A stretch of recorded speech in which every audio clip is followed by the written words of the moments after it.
नमस्कार, आपका अखबार के YouTube चैनल पर आपका स्वागत है। मैं हूं प्रदीप सिंह। आज बात करेंगे दो खबरों की। एक आई है चेन्नई से मद्रास हाईकोर्ट के फैसले के रूप में और दूसरी अयोध्या से है। पहले बात करते हैं चेन्नई से जो मद्रास हाईकोर्ट का फैसला आया है उसके बारे में। आप सुनेंगे तो चकित रह जाएंगे, लेकिन बहुत से लोग होंगे जिनको शायद इस खबर से बहुत ज़्यादा आश्चर्य ना हो। खबर यह है कि तमिलनाडु का एक जिला है पेरम्बलूर, श्री पेरम्बदूर नहीं, पेरम्बलूर। वहाँ का एक गांव है कलातुर नाम है। वहाँ की आबादी जो है बहुसंख्यक वहाँ मुस्लिम है और हिंदू बहुत कम संख्या में है। वहाँ हिंदुओं के 3 मंदिर हैं जिनमें बहुत सालों से, दशकों से तीनों मंदिरों का एक त्यौहार होता है, फेस्टिवल होता है 3 दिन का, वो मनाया जाता है और 2011 तक ये मनाया जाता रहा है। उसके बाद क्या हुआ आगे बताएंगे, लेकिन क्या कहा गया ये मुकदमा पहुंचा क्यों हाई कोर्ट तक, डिवीज़न बेंच तक। उसकी वजह ये थी कि मुसलमानों ने इस बात पर एतराज़ किया कि हमारी जनसंख्या यहाँ ज़्यादा है, इसलिए हिंदू त्योहारों के मनाए जाने पर प्रतिबंध लगा दिया जाए। क्यों लगा दिया जाए? क्योंकि हमारी नज़र में मूर्ति पूजा और इस तरह का त्यौहार मनाना वो पाप माना जाता है, इसलिए यहाँ सड़क पर या सार्वजनिक रूप से समारोहों पर रोक लगाई जानी चाहिए। मामला निचली अदालत से ऊपर होते होते हाई कोर्ट की सिंगल बेंच में पहुंचा, फिर डिवीज़न बेंच में पहुंचा। तो ये जो मद्रास हाई कोर्ट का फैसला आया है डिवीज़न बेंच का, वो 8 मई को आया है। लेकिन आपने देखा होगा कि देश के किसी बड़े मीडिया घराने में, बड़े समूह में, वो चाहे टीवी चैनल हो चाहे अखबार हो, ये खबर आपको देखने को नहीं मिली होगी। ये खबर जो है जहाँ हुई थी, जहाँ इसकी चर्चा थी, उस जिले में या उस राज्य तक, वहीं तक सीमित कर दी गई। इसकी कहीं कोई चर्चा नहीं हुई। बड़ा महत्वपूर्ण है ये मद्रास हाई कोर्ट का जजमेंट। क्यों महत्वपूर्ण है आपको बताता हूँ। देखिए, इस जिले के इस गांव में इन 3 मंदिरों का जो त्यौहार है, ये दशकों से मनाया जाता रहा है बिना किसी रोक टोक के। 2011 तक ये सिलसिला चलता रहा, लेकिन 2012 में इलाके के मुसलमानों ने इस पर एतराज़ किया। इसके खिलाफ जो है हिंदू पक्ष जो है कोर्ट में चला गया। तो रेवेन्यू अधिकारी, जो संभागीय राजस्व अधिकारी होता है, उसके यहाँ मामला गया, चलता रहा। इस बीच पुलिस ने कुछ प्रतिबंधों के साथ इस यात्रा को मंजूरी दे दी। जब राजस्व अधिकारी, संभागीय राजस्व अधिकारी का फैसला आया तो उसने कहा कि ये त्यौहार मनाए जाते रहेंगे, लेकिन ये इतने प्रतिबंध होंगे, प्रतिबंधों के साथ इनको मनाए जाने की छूट दी। लेकिन मुस्लिम पक्ष फिर भी अड़ा रहा कि नहीं, ये ठीक नहीं है। तो मामला जो है वे बढ़कर आया मद्रास हाई कोर्ट की एकल बेंच के पास। मद्रास हाई कोर्ट की एकल बेंच ने जो राजस्व अधिकारी का फैसला था उसको बहाल रखा और कहा कि त्यौहार मनाया जाता रहेगा, लेकिन ये प्रतिबंध लागू रहेंगे। फिर बात गई, इसको चैलेंज किया गया डिवीज़न बेंच के सामने। डिवीज़न बेंच ने कहा कि ये तो बड़ा खतरनाक संकेत है, इस तरह की इंटॉलरेंस।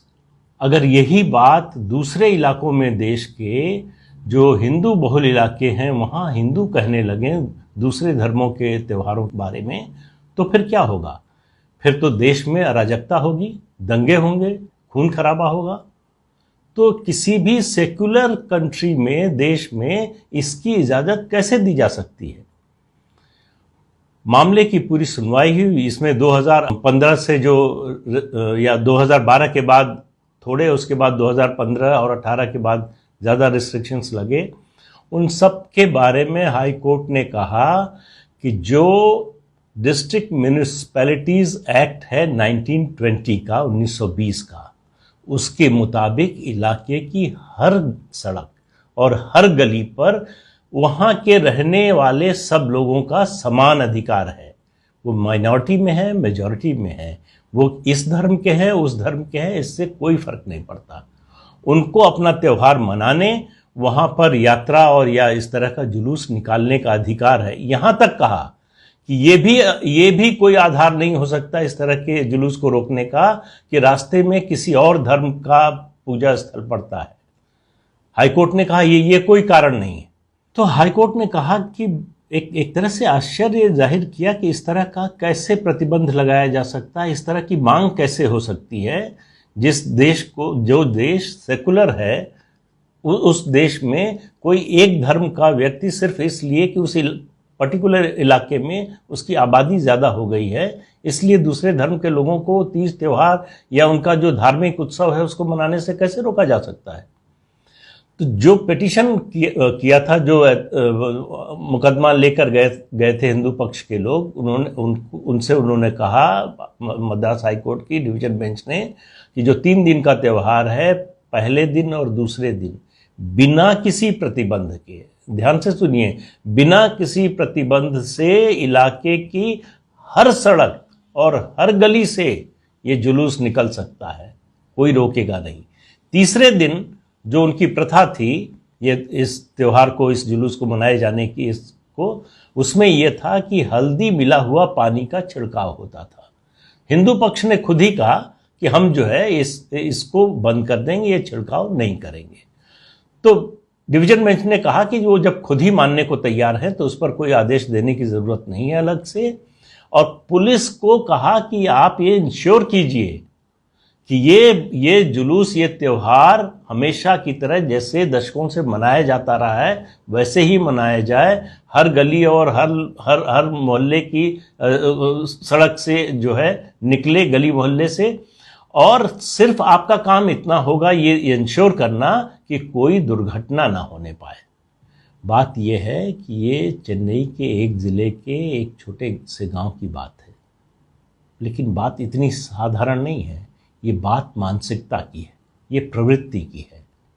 ये कौन सी प्रवृत्ति है जिसके चलते ये दावा करने का किसी को ये अधिकार तो छोड़िए, ये साहस भी हुआ कि हम चूंकि यहाँ आबादी में ज़्यादा हैं इसलिए आप अपने तीज त्यौहार मनाना बंद कर दीजिए, यहाँ नहीं हो सकती पूजा, यहाँ धार्मिक जुलूस नहीं निकल सकता।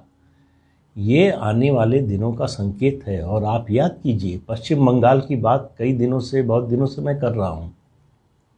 आप देखिए जो शुरुआत हुई वहाँ तनाव की, वो इसी बात से शुरू हुई कि जिस बात को मद्रास हाई कोर्ट मना कर रहा है कि ऐसा नहीं होना चाहिए, वही पश्चिम बंगाल की सरकार कर रही थी, प्रतिबंध लगा रही थी। सरस्वती पूजा नहीं हो सकती, हनुमान जयंती नहीं मना सकते, दुर्गा मूर्ति का विसर्जन जो है उसको रोक दिया जाएगा इसलिए कि जो है उस दिन मुसलमानों का कोई त्यौहार है।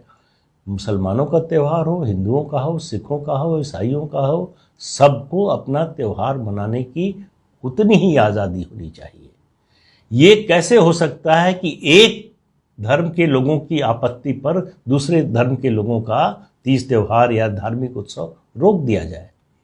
ये जो प्रवृत्ति बढ़ रही है पश्चिम बंगाल में, जो खतरे की ओर मैं इशारा कर रहा हूँ, ये इसी के कारण है। ये ज़्यादा खतरनाक इसलिए बताता हूँ कि उसको सरकारी संरक्षण प्राप्त है, उसको सरकारी मान्यता प्राप्त है कि ऐसा मांगने का अधिकार है उनको, और वो इसको रोक सकते हैं क्योंकि उनके हाथ में सत्ता है, उनके हाथ में पुलिस है, प्रशासन है, तो इसको रोक सकते हैं।